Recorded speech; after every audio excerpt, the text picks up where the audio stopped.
Tuning timing जसं माझं त्यांच्याबरोबर होतं तसंच लक्ष्मण हाकेंबरोबर पण होतं. हे तुमच्या जिल्ह्याचे सुपुत्र आहेत तर सांगोला मग इथल्या परिसरातले आहेत. तर त्याच्यामुळं मला असं वाटतं की माझी भूमिका त्यावेळी काय होती की दोन जातीमध्ये तेढ निर्माण होणे. आजही आमची भूमिका अशी आहे की OBCचं काही कमी न होता जे 10% मराठा समाजाला आरक्षण दिलेलं आहे हे टिकलं पाहिजे.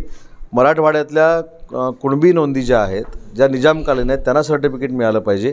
शिंदे समितीची मुदतवाढ जी करायची आहे ती देखील मुख्यमंत्री महोदयांनी करतो म्हणून सांगितलेली आहे. पण मला मनोजजींना एक मित्र म्हणून विनंती करायची आहे. शेवटी राज्याच्या मुख्यमंत्र्यांबद्दल बोलताना आपण थोडं संयम ठेवून बोललं पाहिजे, कारण ते राज्याचे मुख्यमंत्री आहेत. जनतेनं त्यांना निवडून दिलेलं आहे.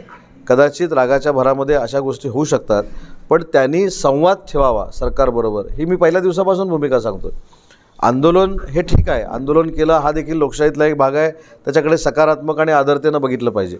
पण तुम्ही डायलॉग पण केला पाहिजे ना, डायलॉग केला पाहिजे. काही गोष्टीबद्दल गैरसमज करून घेऊन जे काय बोललं जातं किंवा अजून कोण जे काय सांगतात त्यांच्यावर विश्वास न ठेवता डायरेक्ट सरकारशी बोललं पाहिजे.